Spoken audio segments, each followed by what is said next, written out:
Howdy, folks. Welcome back to Viva La Cats. I'm your host, Justin Hiles, accompanied by my great friend, Steve Maurer. And we are here this week with a big, fat, very important, and much needed W. The Bearcats have beat number 2 Iowa State as of this past weekend. And guess what?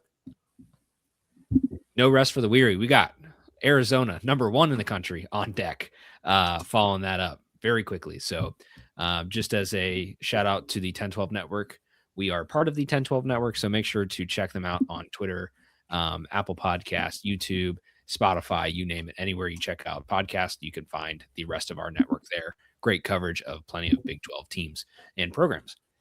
Steve, as I said from the top, we got the W finally. It has been since 2012 that the Bearcats last had a win over a top 10 team. The most recent one was over Florida State, who in the final AP poll landed at number 10. A week before that, the Bearcats beat Syracuse, number 2 Syracuse, in the Big East tournament. And then the week before that, they beat number 8 Marquette at home. Since then, it's been a very, very dry spell. With not a lot of success in that top 10 bracket of teams. What was your initial feel? I mean, I can guess.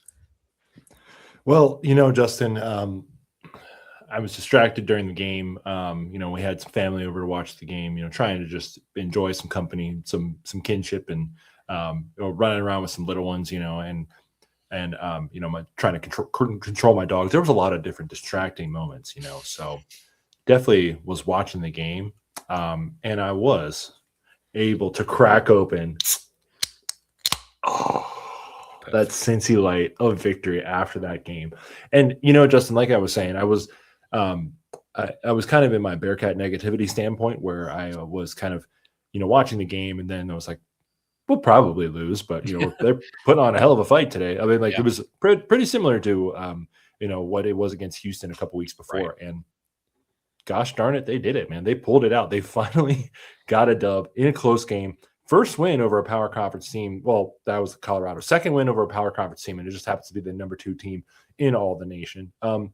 It was just kind of like a pretty, they kept a double-digit lead for most of the game, and then Iowa State did cut it pretty close at different moments. But just whenever they needed it, they kind of had that moment, or were able to put it away or get a stop, get a turnover, and get it run out. And didn't they have at least 20 points off of 10 Iowa State turnovers? That's huge. You're getting a bucket every time you get a turnover. Mm-hmm.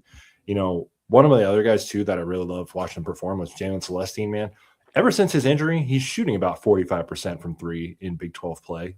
That's basically about the time that he was really fully healthy, was around when conference play started. And, having Day, who's also, I believe, a 40% shooter just overall, and then I think he was 45+% from 3. It might have dropped, but he's been, the best option we have by far. Well, but Justin, how long have we been waiting for at least one guy? And credit to Day. Last year he shot 40% from 3. I did not really remember him shooting it that well, but we've got 2 guys shooting over 40% from 3.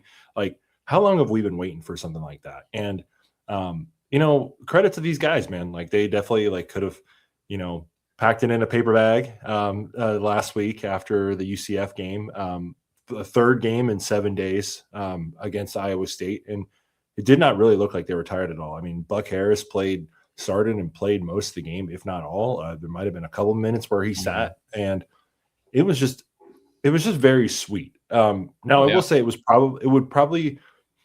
can I admit, Justin, that it would be a little bit different if there weren't all the other vibes around it, and that, if this was a win that if we had 3 less losses would get us squarely right back on the bubble, for sure. I mean, I'm not saying anybody should downplay the win.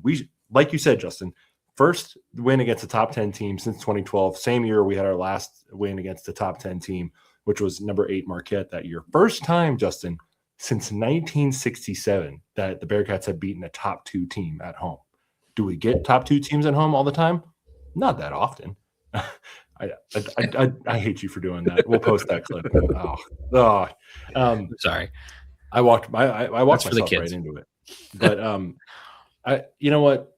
For a day, I think we could all put aside our grievances with the Oh yeah, program, the season, and all of that, and just enjoy it, man. I think we needed something like that just to kind of enjoy what it was like, what made us all believe in Bearcats basketball for for just sure. for one day. We Yeah, could be heroes just for one day. I mean, it's a great point though too, because I think again, what I said immediately after. So for those of you who maybe hadn't seen it, we did a Spaces directly after the game. Steve wasn't able to do it, but our friend Hunter, who's usually joining us on our Spaces calls, was able to be there. We kind of talked about this overall. It's just that I feel like this program in general just really needed something to remind itself of what it is capable of. The old, sort of mantra of like, you shoot the ball, you just need to see it go through the net. You might be cold, but you just need to see it go through the net and you regain your confidence. I think this game is that for the Bearcats. And it's just, again, it's a really important thing for them to realize that while we know that the program has not been playing up to its standards, we understand that this kind of it's not the standard, it's the goal, if that makes sense. But the standard has been to beat top 25 teams. That's what we've wanted for a long time. And obviously we've fallen very far short of that for a long time. But to have this, I think just really gets the team in a really good mindset of, you know what, the season might have kind of felt like a wash, but these guys have not been playing that way. These guys have still been playing gutty, toothy every single game. The staff has been doing a great job not every single game. The staff has been doing a good job of making sure that that energy is shown and that these guys are playing hard. And in enforcing that, again, it literally just it has not worked out for us for so long. But like you said, for one sweet Saturday, in January, the Bearcats figured it out against a top 10, not even a top 5, not even top 3, a number 2 team in the country. And that just feels really sweet. I mean, it feels great. And there's just nothing that really can compare to that. When you've had the run of, I shouldn't say misery because we have it better than some programs, but the run of misery for Bearcats fans that we've had for quite some time, where you've just been waiting for something to kind of hold on to and latch on to. So it definitely feels great. What you got? Oh, okay. Sorry, I muted myself. I think also too, you think about it like for the home fans, especially the season ticket holders who are there every game. Like, when's the last really relevant like home win that we've had? Like that was against like I know it was like TCU a couple of years ago. That was like our first Texas home would have been Big 12 win. Get robbed. Yeah, that would have been a big one. But it kind of felt like that's our biggest win, like at least of Wes's time, if not since By far. like since our last tournament win. Like it's probably I don't know. It's like kind of hard to think about, but just imagine like being a season ticket holder for the past 6 seasons of basketball where you've been let back in the gym, and you just have not really had like one, other than maybe like that Houston game in 2020 right before the world ended. I would say for me, I would think that for Wes, the closest thing that he's had was probably TCU in vibes, but probably Illinois by ranking. When we had that, X last year in vibes too. That's just sentimental, win. But like I'm guessing from like a highly ranked perspective. I mean, obviously, it hadn't happened since 2012, but like the last ranked win I think we had was, if not TCU in 23. There might have been one last year that I'm just misremembering. Tech. But no, it was Tech. We got Tech on the road, and I think there were like 15. No. TCU was at home. TCU was at home, but it was before Tech. I know. I'm just saying specifically at home games. So. Oh, at home. Yes. Sorry. At home. Then, yeah, TCU, and before that, then it's a long time. And it's just been also that, like, I was telling somebody this week, I was like, man, it's kind of just been like pointless to watch games because you kind of know what's going to happen. And lo and behold, the last 2 games, they find a way. I mean, I was at the Colorado game, and the way they were just able to jump out on Colorado, and I think UC is at least they're a better metrics team than Colorado is. I'll say that. Maybe not like a better. I mean, they beat them, but Colorado's got a better record right now. But it was kind of impressive to see them just kind of like jump out from the start. And they were up by 20 at different points in the first half. Like that was like kind of what you want to see. And then same with Saturday, like they kind of just jumped out and kind of like didn't really let off the gas. And if that's a way for this team to feel confident and just continue to like keep getting out there, and I think we're about to talk about it.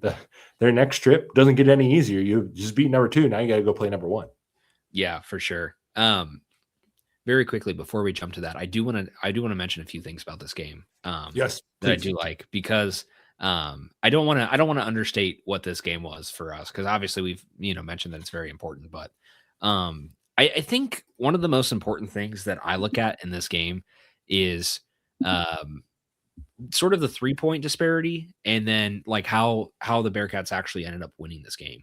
I think obviously the turnovers was a huge thing. Iowa State had 12 turnovers to our 8. You mentioned the 20 points off of those turnovers for the Bearcats, which was huge. They had a okay night for what we've seen for some of the Bearcats nights for shooting from the 3. 10 for 34. That's good for 29%.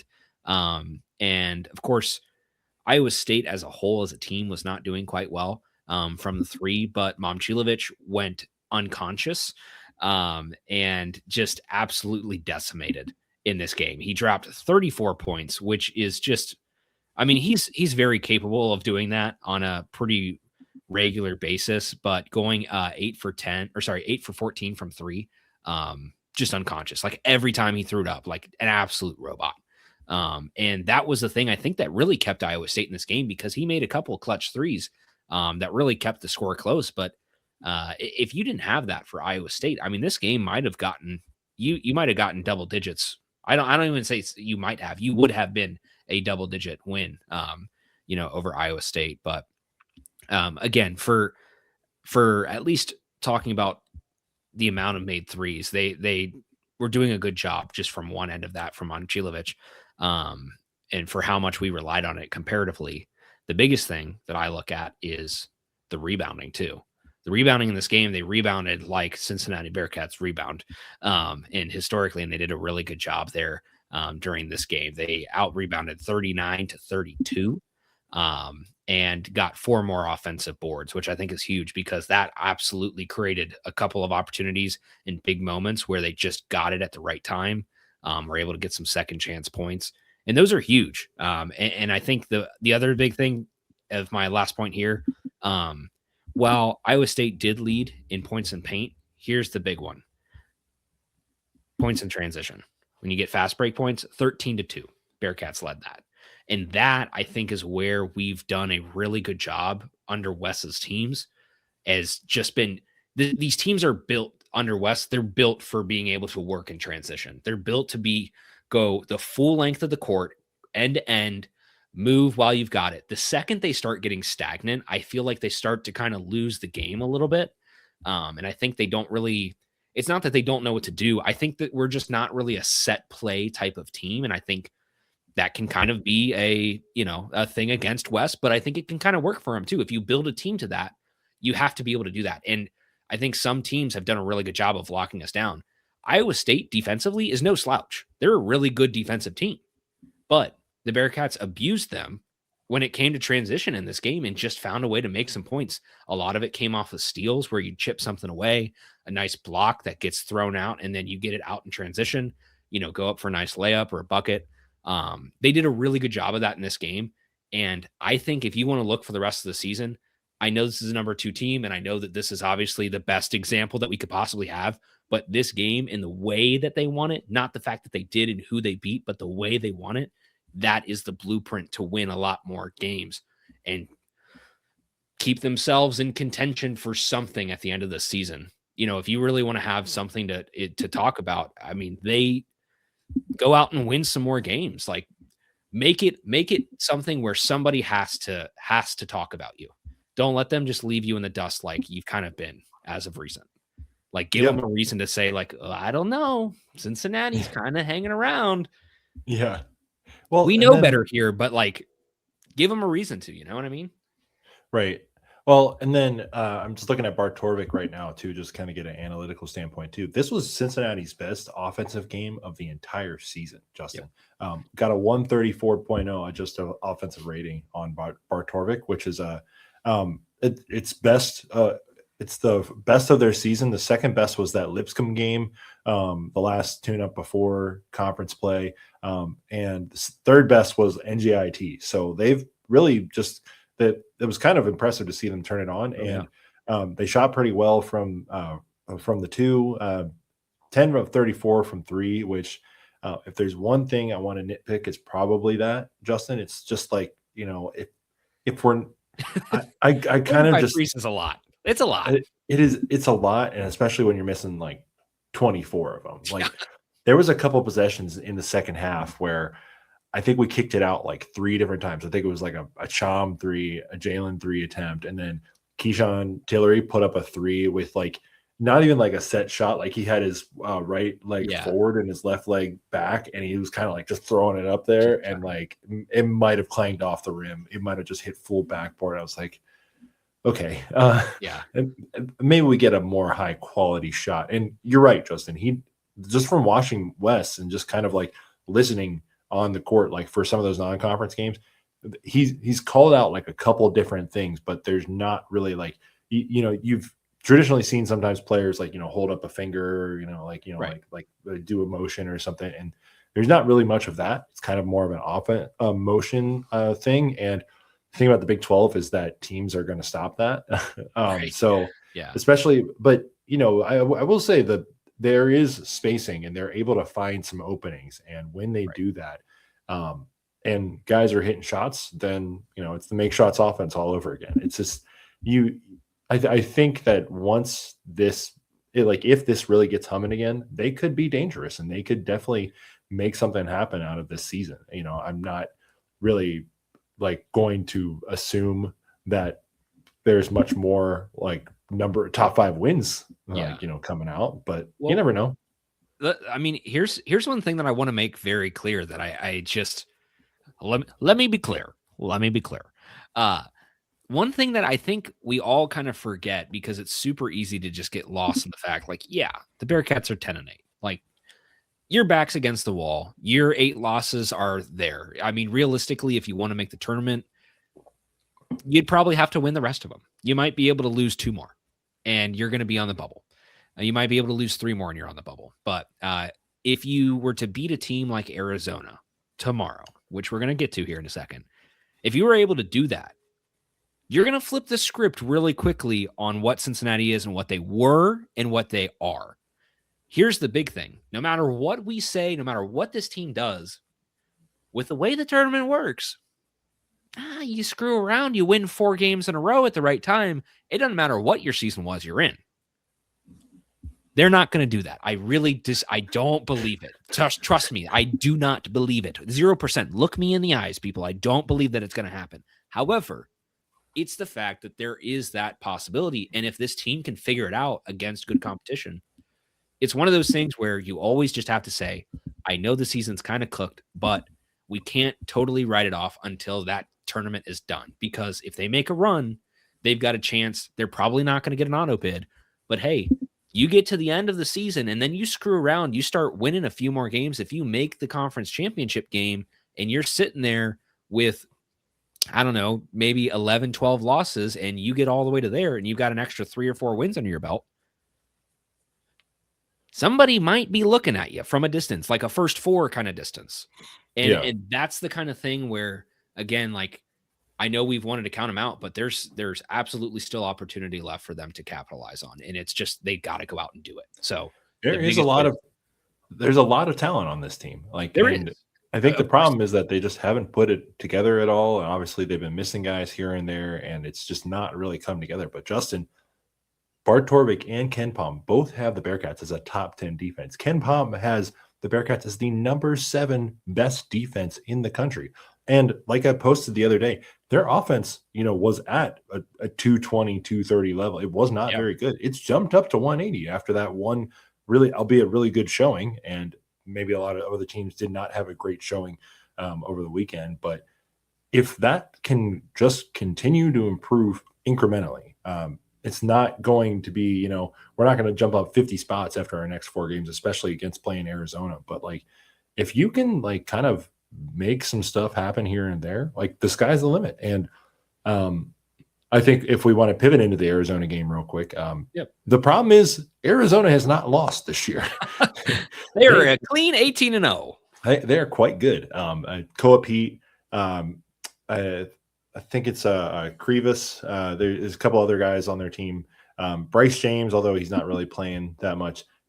Arizona's got some dogs, man. Capital D dogs. And, you're not really going to walk into McHale Center all the time and just come out with a win very easily. But I'm just really interested to see like what kind of a fight this is going to be. But led by senior guard Jaden Bradley, Moteus Krivas, Toby Awaka, Braden Burries. There's got just some guys on this team. And let me tell you from experience, like seeing an Arizona home game, this was against Oregon, but McHale, especially when the Cats are good, they get loud, they get rowdy.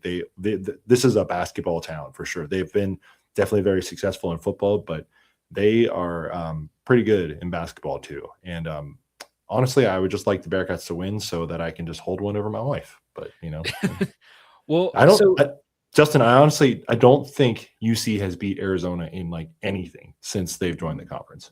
Probably not. I'm fairly certain. Not that I can think of. But here's the thing, Steve. Like this is the best part about this sport is you just went and beat the number 2 team at home. Yes, of course they lost to Kansas, and then they dropped to what? I think they're at 9th now. After those 2 losses. Here's the really interesting part. Arizona's 18-0. Let's just do a little thing here real quick. Arizona's currently sitting at 18-0. Do you know how many undefeated teams are left in the country, Steve? 3. There's one that's kind of like in our state, but I'm not really recalling the name of. Think their sister school played in the national championship. They still can't fill up their own building. And then I know Iowa State was undefeated until last week when they lost to both Kansas and us, 2 traditional basketball powerhouses. I don't know the third one, though. Who's the third one? The Arizona Wildcats, the Miami Redhawks, as mentioned. Miami, Ohio Redhawks, sorry. Let's clarify that. And Nebraska. Nebraska is the other one that is just hanging around. But those are your 3 undefeated teams left. If you look at where everybody's ranked, there are of course, some teams that have played some very good teams and lost to some very good teams. But of note, there are currently 1, 2, 3, 4, 5 teams in the top 25 that have 5 losses. There's kind of a thing there where I get that right now where we currently sit, it's not great, but Arizona is one of 3 undefeated teams left in the country. They're the clear unanimous number 1. They have the best SOS of any of the top 25 teams. And then you compound that with the fact that they're undefeated. Like they're doing the Indiana thing right now that we just witnessed. Congratulations, Hoosiers. But they're doing that thing right now. Like they are just running through everybody. And if for some reason under God's green earth, the Bearcats can find a way to beat that team, if they were able and managed to do it, you got to really seriously consider where they sit. I understand that they're not going to be in the top 25. They might get a few votes if you beat the number 1 and number 2 team, because good point. The way that polls work, they swing really fast. If a team gets hot and they beat some big teams like that, no matter what their season was, thankfully for college basketball, they evaluate the entire season, but they do a lot of what have you done for me lately? And I think if they start heating up, I'm not looking at them being ranked. I'm not excited I'm hopeful for that or anything. But if they were able to beat these 2 teams, I think it really would change the perspective on what this team has been throughout this entire season. Said, you know what? We hit a wake-up call. The thing is, you got to follow that up and you got to keep going. Even if they play them very close in this game, which I think they can, because if you do a little backtracking here for Arizona, of course, again, 18-0. Since conference play started, they've played Utah on the road, Kansas State, TCU on the road, Arizona State, and UCF on the road. Home away, home away, home away. Or backwards, but they blew out Utah. They blew out Kansas State. They got a 13-point win over TCU on the road. The last 2 games, though, Arizona State was within 7, and UCF was also within 7. Granted, UCF and Cincinnati played really tight. That's on the road. If you're looking for equal games to try to measure, you have that one already. And I don't know. Like I feel that with the way that they came out of that game, I think they've got something to prove. I think they're hungry and I think they're pissed off. I think they're really pissed off after starting 0-3. Then they went and they put it on Colorado as best they could. And then they went and did it to Iowa State. They got a little bit of a heater going. I'm not saying they're going to go out and do this by any means. I don't think they're going to let Arizona run all over them either. I might eat my words. We might just clip this and I eat my words, but I don't think they're going to let Arizona run all over them. They're playing like a team who's pissed and wants to win right now. And they want to change the narrative because they're tired of hearing it from their own fans, much less everybody else. The other thing too, Justin, is that if you look at those 5 teams, UCF is the only one that's in the top half of the league standings. In fact, all of those other four teams that they played are the bottom 4 teams in the league. So, and Cincinnati's in the bottom 6 of the league. So I'm not saying we're anything special, but UCF was their best conference test to date, and obviously like that they played at UCF, so that was probably a little bit tough on the body. And then they'll be home for 2 games against Cincinnati and West Virginia. I guess West Virginia is playing Arizona State too. I've noticed that a little bit, that like now it's the Arizona homestand. yeah, you kind of like the 2 East Coast teams go out and play the 2 West Coast teams, things like that. So I'm interested though to see what Cincinnati comes out with. And if you remember, Justin, there's a certain player who is going to be making his homecoming to Arizona. I don't believe he got to play there when he was in the Big 12 in 2023 with West Virginia because Arizona wasn't in the conference.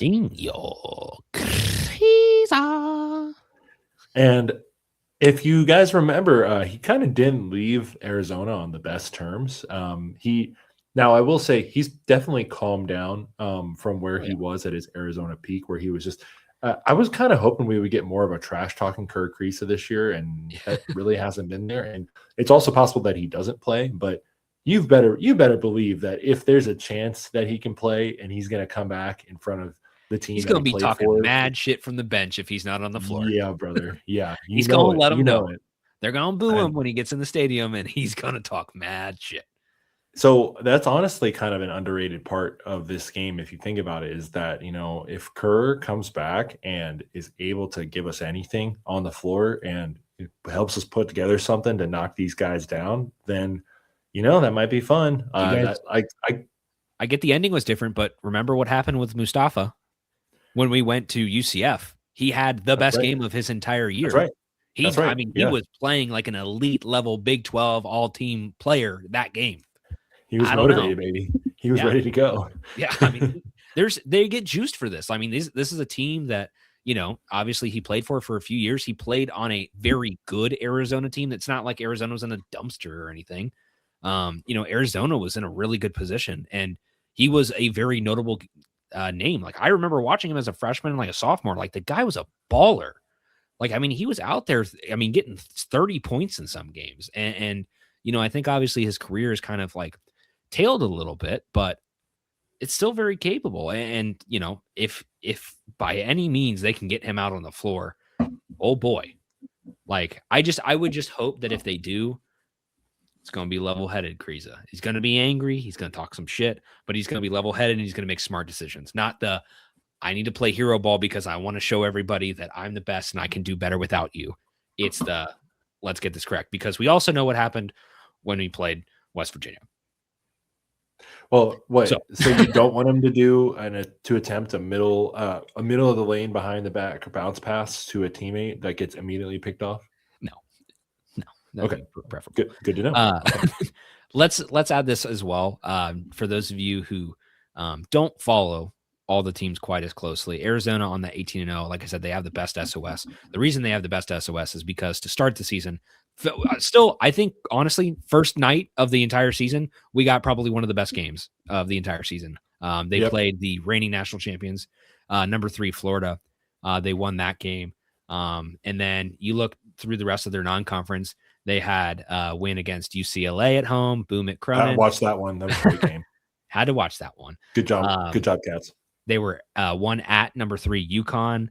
They won against Auburn at home. It was number 20. What's that UConn game too? Yes. and against Alabama, who's number 12. And then they also played Abilene Christian, who's been actually kind of decent for some non-con teams, and San Diego State, who obviously has been hanging around for a while.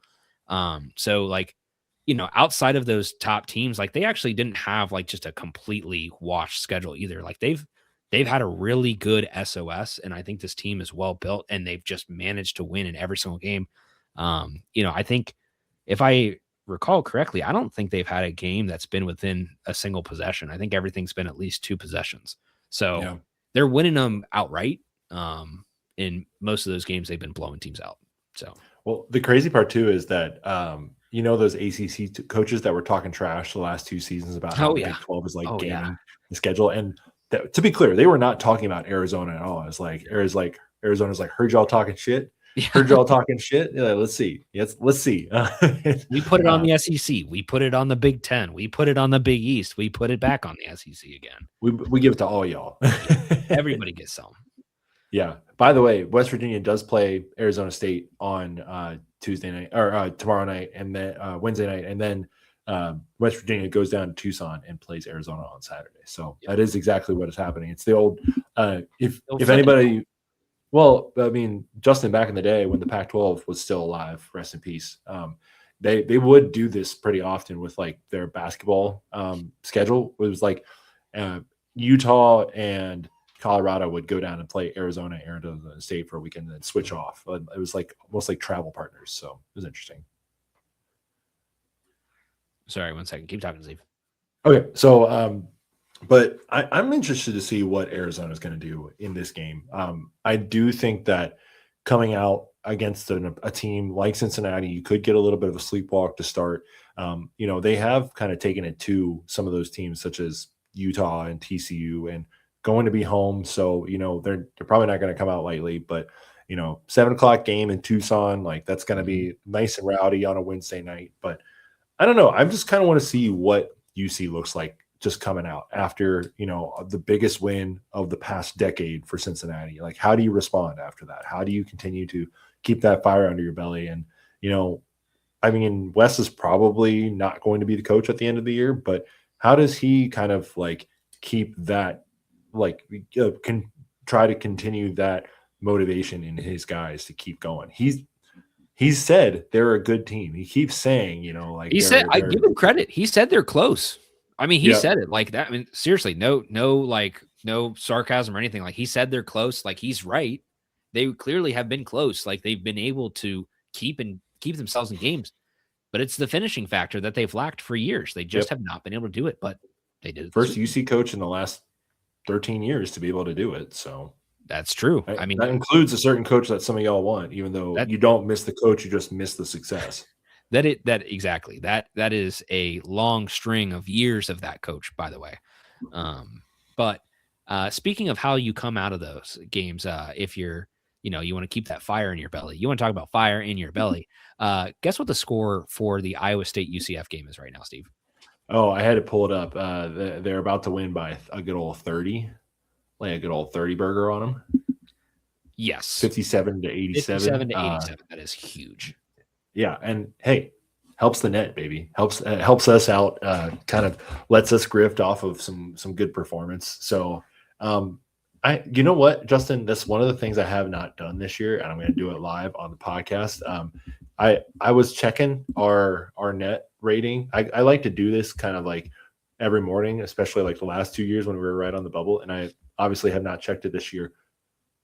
And I want you to guess what number we are in the net. Just give me your best guess. At this current point in time, after beating the number 2 team in the country.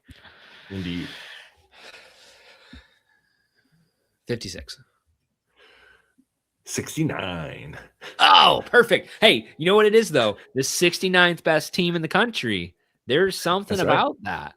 I mean, if you're being really technical, I get that there's a lot of like, you have AQ teams, you got a lot of stuff going on where teams are getting in, but you stay in the top 60s in net or in, you sneak your way into some bracketology here, brother. Like you find a way. Here's the best part though, Steve. Like if we're, again, See, I feel like I'm starting to excite myself a little bit. I need to calm down. I need to calm down. I need to calm down. I need to be realistic here.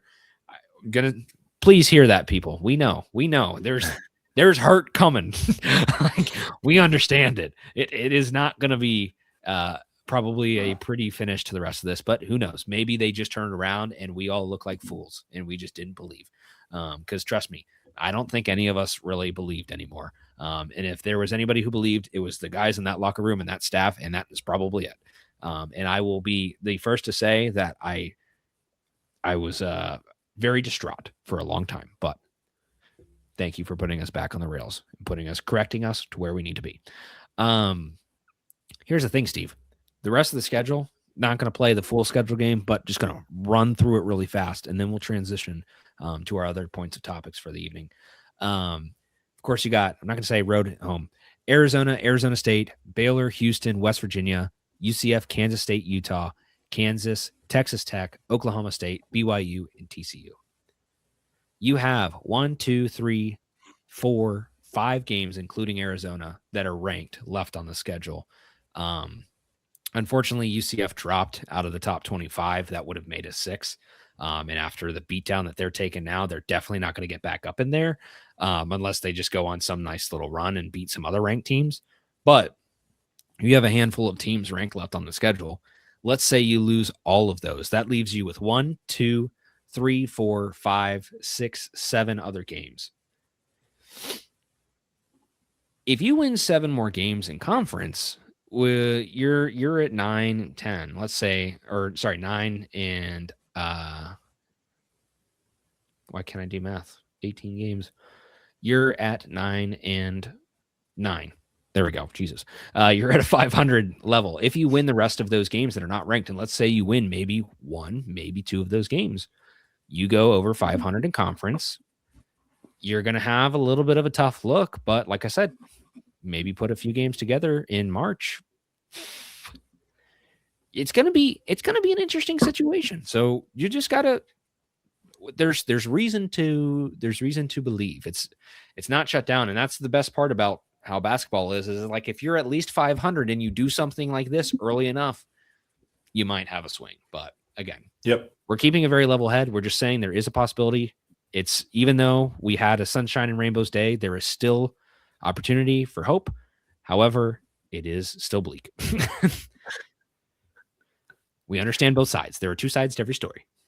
There's a lot of teams on this schedule that are definitely winnable games. I'd say any of these Q2 games are winnable games. And you get a Q3 in there in Utah as well. Those, after the last 2 games, those definitely seem more winnable. Before that, after UCF, you're like, oh, are we going to win? Yeah, but even after UCF, like, yeah, that one's a tough finish. But like, if we're being again, rose-colored glasses after the Iowa State game, but if we're being completely transparent, like, there were a 1-possession game against UCF. There were a 1-possession game against West Virginia. And realistically, before the free throw battle started, with a minute left, or 2 minutes left, there was still a 1-possession game against Houston. The thing is, they couldn't put the ball in the net with the last 4 minutes to go. So, hey, if you have a little bit of, just a tiny bit of ice left in your veins, save it for the final 2 minutes, and maybe you keep yourself in some of these games. Like, you got a good shot. Hopefully we just don't get, Arizona doesn't do what Iowa State is doing to UCF right now. That's the hope. Otherwise, then we go right back. It was just a nice little, you know what, Wes got his thing, and he can just ride it into the sunset. A weekend vacation, baby. By the way, you mentioned one of those undefeated teams earlier. You see what they're doing right now on the road at Kent State? They are currently losing by 4 with 3 minutes to go. So, I mean, not over by any stretch, but I want to get that figured out, Redhawks. Keep your precious little, winning streak alive. Might just want to try. I think this actually, funnily enough, this just happened to Utah State too. Had a super good record, made it into the top 25, and then the week that they got in the top 25, they immediately lost and dropped out. UCF just did the same thing too. Unfortunately, UCF plays a lot better competition than Miami of Ohio or Utah State, but Keep an eye on Utah State. That is a possible potential down the road hire. Some people seem to like for the Bearcats if this whole Wes Miller thing goes sideways, as we all have kind of thought it will. We're not going to talk about that potential, Steve. We're not going to talk about ideas there. We're just going to enjoy the rest of the season for what it is. That is our goal. We have wiped the slate clean. Iowa State, thank you. Also, we did not even mention this even now, 40 minutes into the show, which we're going to move on to our other topics. We're going to get out of here. But, hey, boy, look at me. Stevie, bring them out. Bring them out. Bring out those brooms. Bring out those broomsticks. He's like, I don't know what we're doing. It looks like I thought we were doing belt to ass. We're bringing out the brooms. Bearcats got the sweep over Iowa State in both football, women's basketball, and basketball. Guess what? All 3 times, Bearcats unranked. All 3 times, Iowa State's ranked. Like, that is just matrimony. Like, you cannot draw it up any better. Thank Central you packing. for your gifts for the city of Ames. We love you. We really appreciate it. Sent y'all packing with some L's, boy. Yeah, some L's. We'll give you a pack of Cincy Light for your tears. And you can enjoy that with either your Cincy Light or hey, Cyclones, if it makes you feel any better, why don't we just play baseball? Maybe that'll help. Yeah. What do they say? They got like a 23-year undefeated streak or something like that going? Yeah, not quite as long as Xavier's undefeated streak in football, but yeah, pretty close. I mean, hey, Xavier tried to end their undefeated streak by reviving the team, but didn't end up happening. They have a school to keep alive, Steve. They don't have money to just throw around. Let's be honest. Some of those Xavier burners are going to get very mad at you for even mentioning that. So that's assuming that any of them listen to us, Steve, which they don't. You never know. I mean, unless you're hate listening. If you're hate listening, you know what? We'll take it. You know what Howard Stern's old thing was? Like the people who like Howard Stern listen to him for 15 minutes, and the people who hate Howard Stern listen to him all day. Yeah. So that's true. Hate listens are way, way longer plays than love listens. Yes, sir. That's why we do shows after good and bad. Okay, well, Steve, that is everything we could possibly talk about basketball. We've covered the win. We've covered the on deck. We covered the looking forward. We've covered all the potential angles that we could take this. That is the 10-8 Cincinnati Bearcats who play Arizona today. For those of you listening on the day this comes out, January 21st, 2026. On to a little bit of football and a little bit of Bearcats ball and stick. I think the more important thing that we're going to talk about is ball and stick. Football, not going to have a ton of action, but did want to kind of mention that because we didn't get this on the last show. This literally happened. The way that we record these shows is just befuddling to me because every single time we record, the next day some big thing breaks, and it's always right after we put out the episode, like 10 minutes later. It pisses me off to no end. But the Bearcats signed J.C. French, which is I think it's going to be a good signing for the Bearcats. You're bringing in a guy with some veteran experience, and it's an important addition to have to the team. I don't think that he's going to fill the Brendan Sorsby role, but he's going to fill the QB role, and I'm really curious to see how he can do it. Like I said in prior shows, I do have the trust, at least in Satterfield and staff. They've clearly shown that they do have a good level of talent evaluation. So I trust that the guy that they're bringing in the right guy for the system and for the team, and somebody who knows what they're doing.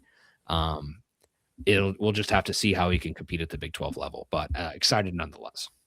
Yep. A little get him out there with Halvin Zella and get him up to the Eiffel Tower. Yeah. That would be awesome. Awesome. I would love to see that. They also brought in another quarterback. I'm not getting his name here.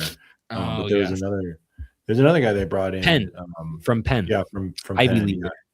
So we got some smart boys coming in here, Steve, don't we? Yes, sir. We do indeed. So who I want to also mention is Cade Wolford, who has gotten a better ranking out of the transfer portal than he has out of high school. 4-star transfer portal commit to Cincinnati, wide receiver. He's 5'10", 190, and that Kent State build just kind of reminds me of Julian Edelman a little bit. So I kind of hope we get a little bit of a similar vibe on him. I'm pulling up some stats on him, but another guy I also liked is a backup running back from Notre Dame, Jabrian Payne, who's he was a player at Notre Dame. He played at LaSalle back in the day before going to Notre Dame, and now he's back in the city, and he is going to play for the Bearcats next year. By the way, on Cade Wolford, he had 509 yards on 19 catches this year. That's an average of 26.8 yards a catch with 7 touchdowns this year. So he's got some speed in him, and he's probably got some yak in him too. So I'd love to see what we can do with that guy and kind of get him in that offense and see what JC French and the boys can do.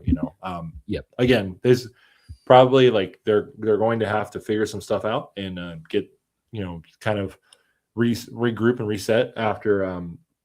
By the way, some changes happened after the bowl game. I don't think we talked about this, but no, we have not actually. Real quick, before you say that, the QB that we mentioned before, Liam O'Brien out of Penn. There we go. Smart kid. Yeah. So, Justin, we've talked about Tyson Veit. We've talked about the 3-3-5 defense and our familiarity with it. And no longer need to be familiar with it because it will not be here next year. Clean house. Yep, clean house. We've got sorry, I'm not being very good. I'm not remembering his name, but the defensive coordinator from Army, who will be coming over this year to Cincinnati. I'm pulling him up right now. I believe it's Nate Woody. Yes, Nate Woody named defensive coordinator. So it's just going to be a different scheme this year. I believe Army runs a 4-3 scheme. So hold on. I'm looking up Army defense. And that's kind of a hard thing to look up. So Army plays a blitzing 3-4 defense. So there you go. That's kind of something that people are going to want to see. Yeah, it's going to be a reset. They're going to have to kind of like rebuild a little bit too. And they've got a couple of guys on the defensive side of the ball who I am kind of interested in.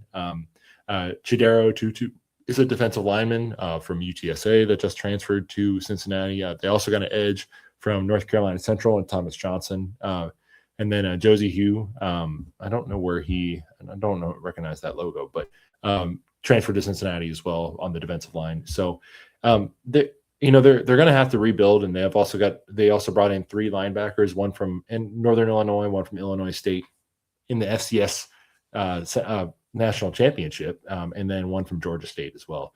And then brought in a couple defensive backs as well to kind of shore up some of the losses there. So by the way, UC must have liked something about the Northern Illinois defense this year because they took 3 players from Northern Illinois. And then I think another one that a couple of our people in a few of our group chats were excited about was Ty Goodwill, a safety from South Alabama, who's got a real upside. So there's definitely a lot of positive upside from this. And I think another thing that was interesting too is while we know that Scott Satterfield calls the plays, offensive coordinator Brad Glenn is moving on. Yes, and so we will now have co-offensive coordinators in Nick Cardwell and Pete Thomas, the offensive line coach and quarterbacks coach. A lot of people around the program rave about Nick Cardwell, and like all the players love him. And I do remember Brandon Sorsby talking about how much he loved Pete Thomas as well. So those guys are going to be co-offensive coordinators, as well as the promotion of VJ Stingley from quality analyst to wide receivers coach. And he's kind of been an ace recruiter for us too. So, and like just from Twitter, it seems like all the players just really love him. So it's good to keep guys like that on your staff and kind of build around that, especially, when like outside noise from, people like us has not been the greatest. So, and I think, Justin, the other thing too is you got to think about who Cincinnati is bringing back and who they're keeping. And they're bringing back, Evan Tengsdahl, Joe Cotton, and Tarantayo, 3 of their stalwarts from their offensive line this year. They're bringing back Jonathan Thompson and Antoine Peak as well. Those are just all studs, just guys that, you really felt like if you wanted to keep any of them, especially Antoine Peak, get the Peak punch. So there's definitely some building blocks you can grow off, and we're just kind of learn how spring ball goes and see where they go from there. But Cincinnati's schedule is not going to do them any favors. And by the way, as you're listening to this, Wednesday of the 21st will be the Big 12 schedule release day, and we'll figure out the succession of the Big 12 opponents, as well as we'll figure out when Brendan Sorsby will be returning to Cincinnati. So we will. The Texas Tech fans didn't like when I said don't expect a kind welcome to Brendan. I just said don't expect. Like maybe there's some people be clapping, people will clap, but I think I imagine the student section will have a few choice words, Yeah, like these Christian guys, so we're all right, we're Here's one thing I wanted to point out too, just in current rankings for the Big 12 transfer portal. Bearcats are currently sitting at 8th in the Big 12, which middle of the pack with the amount of money that's gone into the sport and with the amount of guys that they're having to bring in and just kind of where we 42nd overall, by the way. Yes, 42nd overall. Guess who's 44th? 44th. Wisconsin. I think if I remember correctly, BYU was like 41. Like we were right next to them. Yes, correct. So, for a team that's returning, some guys, but is returning a good coach in Sataki after the year that they had. I think it just goes to show that like they're at least competing for the most part, at least in transfers, bringing the right guys. And then obviously, as we saw this season, the composite of what they actually bring in versus what they produced is pretty good. So again, like I said, the talent evaluation is there. It just depends on how well it gels, and as well, X's and O's, how we end up winning those games. And if we execute and stay on top of things, speaking of execution, like we said earlier in the show last night, the Indiana Hoosiers, the kings of execution, executed the Miami Hurricanes in their own home stadium after beating Ohio State, Alabama, Oregon, and everybody else on their schedule, but doing all that in a row. Absolutely insane. And I just like to say, not to, grease Indiana up any more than they already have. Good for them. Happy for them. That's great. Amazing turnaround. That formula just goes to show if you get the right guy in there and you get the right system in there with the right people at the right time, yeah, they put some money into that program for sure. We understand that. We know that. But they should. You do all that, it doesn't matter who you are, what your brand name is, anything. If you're a power conference team, you can be them. It doesn't matter who you are. If you're in a power conference, you can be that team. And I know that people are probably going to, maybe some people might disagree with that because there are special circumstances there, but you get the right guy, you do the right thing, that could be you. And I just don't see why that couldn't be us too. And also, maybe not to that level, just CFP. That's all I'm asking for. Who was right behind Indiana in team talent composite for the one position behind? That would be your Cincinnati Bearcats. That's right, baby. Those Bearcats. Guess what? Look at the difference between those two teams, huh? Oof. But again, Justin, like there's a guy on that Indiana staff who I would really love to see be coaching in red and black. So if it doesn't work out this year, and we're obviously hoping it does because we're fans, but there's a guy, it's only 3 hours away in Bloomington, maybe even 2 if he drives fast enough, and if he wants to take the job, man, I would love to have him. And that's Bryant Haynes, the defensive coordinator at Indiana. Man, like their defense this year, and like if we got back to being a defensive team, buddy, like that would just yeah. I mean, God, could you imagine if we just had if we had a guy like Sat at OC, and then you have a guy like that as your DC head coach? That'd be pretty nice. Sat willingly takes the demotion to OC and keeps like the offensive staff together so that Bryant Haynes doesn't have to. Yeah, that Bryant Haynes doesn't have to bring in any offensive staff, and he just brings in a defense. Fun fact, Justin, I was reading this the other day. I did not know that Scott Satterfield was Mario Cristobal's offensive coordinator at Florida International about 20 years ago. Wow. Oh, yeah, that's a long time ago. Wolf. Yeah, it was a while ago. It was like 2006, 2007. But yeah, it was I did not. I was reading some stuff before the national championship game yesterday, and I did not know that. So, Steve, we have the last topic, and we're going to keep this one quick. Bearcats ball and stick. What do we got? So Jordan Bischel had his opening press conference today before the season started, and I just wanted to note something that he talked about today, and it was that he said, quote, from Keegan Nickerson at KNickerson42 on Twitter or X, the everything app. He said, we'd be pretty disappointed if we weren't playing in June.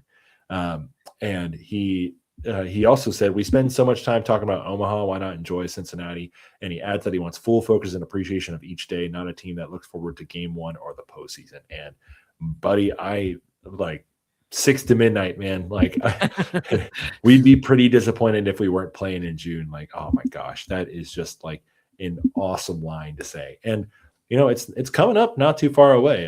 The same weekend that some people will celebrate Valentine's Day, which I will. Cincinnati will be starting its season at Jacksonville State, so about less than a month away. They'll play a few games down in Alabama for a week, and then get back up to Cincinnati, and they'll be starting home games the last week of February. But weather pending, we'll see. But they've got a nice little 12-game homestand starting in late February. So if you're jonesing for some baseball in the city of Cincinnati, you don't have to wait too much longer. You don't even have to fly out to Arizona to go watch it, because they're going to be on campus and you ready can to freeze go. your ass off in Cincinnati and watch it. Yeah, buddy. Yeah, buddy. But man, I think the fun thing about last year was that it was just adding on to the already great first season under Jordan Bischel that UC had. And if you look at UC's conference schedule too, they don't really play many of the teams that were at the top of the league last year. Don't have it directly in front of me how many teams that they'll play this year that were in D1 baseball's top 25, but there weren't a crazy amount from the Big 12 that were in the D1 baseball top 25. And if UC can rack up, a good 35, 40 wins this year, they might be in line to host a regional. And Justin, there would be nothing that I would be I'm just telling you now, I'm taking off work. I'm going to sleep in my house and then the rest of the day be at UC Baseball Stadium for all of the regional action there. Because that UC hosting a regional would just be like pretty much the pinnacle of this program until they reach Omaha. So it's a Cincinnati baseball team that I am actively excited about, and I'm going to find a way to watch games in February for. So I'm looking forward to it, man. UC baseball is definitely on the rise with Bishop Ball, Diet Mountain Dew, baby, New York City, and I'm hoping maybe we'll get our guy JP back on here when we'll talk a little ball and stick as it gets closer. Mr. Sponsor. But as the football season kind of went down the tubes and the basketball season is not really going the way that we all wanted to, baseball, man, baseball, maybe they don't always start very hot, but they just ramp it up as the season goes along, and they're just more fun to watch as they go. So if you're disillusioned with the Reds or with any other sporting product in this town, there's one team that, other than FC Cincinnati, I will say, that starts their season about the same time as the Bearcats baseball. But man, those Bearcat baseball boys, they have a lot of fun.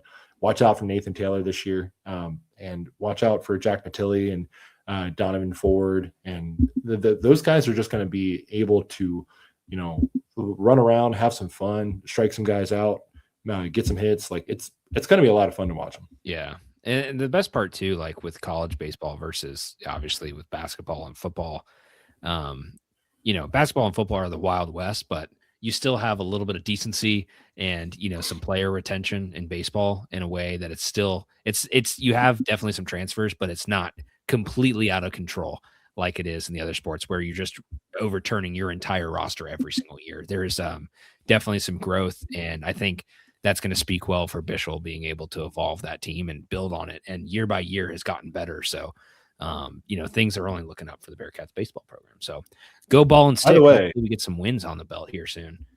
By the way, Coach Bischel called Derek Pitts, sophomore outfielder, the best defensive outfielder in the game. And that guy's playing here at Cincinnati. So if that tells you anything, they've got a talented team, man. Very true. Very true. Well, Steve, that's I think all we got for this week. So yeah, I mean, it's going to be interesting to see how all of this pans out for, Bearcats basketball tomorrow, today, for those of you listening on release day.